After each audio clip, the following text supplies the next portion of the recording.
அஸ்ஸலாமு அலைக்கும் வரஹ்மத்துல்லாஹி வபரகாத்துஹு. அன்பார்ந்த உறவுகளே, இன்று நாம் பேசப் போகும் ஒரு தலைப்பு என்னவென்றால், அல்லாஹுவின் மிக முக்கியமான உத்தரவுகளில் ஒன்று, பெற்றோருக்கு செய்ய வேண்டிய கடமைகள்.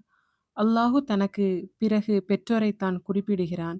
பெற்றோர் நம்மை சுமந்து வளர்த்து தியாகம் செய்தவர்கள், அவர்களுக்கு நன்றி செலுத்துவது ஈமானின் அடையாளம்.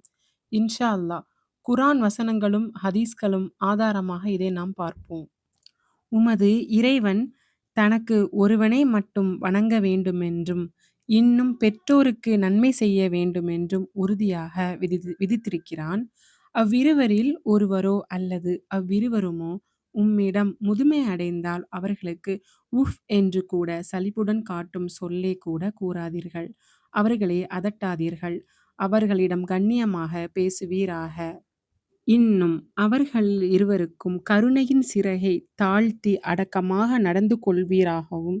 இறைவா, அவர்கள் இருவரும் என்னைச் சிறியவனாக இருந்தபோது எப்படி அன்புடன் வளர்த்தார்களோ, அப்படியே நீ அவ்விருவருக்கும் கருணை புரிவாயாக என்று பிரார்த்திப்பீராக. விளக்கம்: அல்லாஹு இறை வணக்கத்துடன் சேர்த்தே பெற்றோருக்கும் நன்மை செய்ய உத்தரவிடுகிறான். முதியவர்களான பெற்றோரிடம் ஊஃப் என கூட சொல்லக்கூடாது. இது எவ்வளவு பெரிய உரிமை! அவர்களுக்கு அடக்கமாக அன்புடன் நடந்து அவர்களுக்காக துஆ செய்ய வேண்டும். பெற்றோர் கஷ்டப்பட்டு நம்மை வளர்த்தார்கள், நாமும் அவர்களுக்கு சேவை செய்ய வேண்டும்.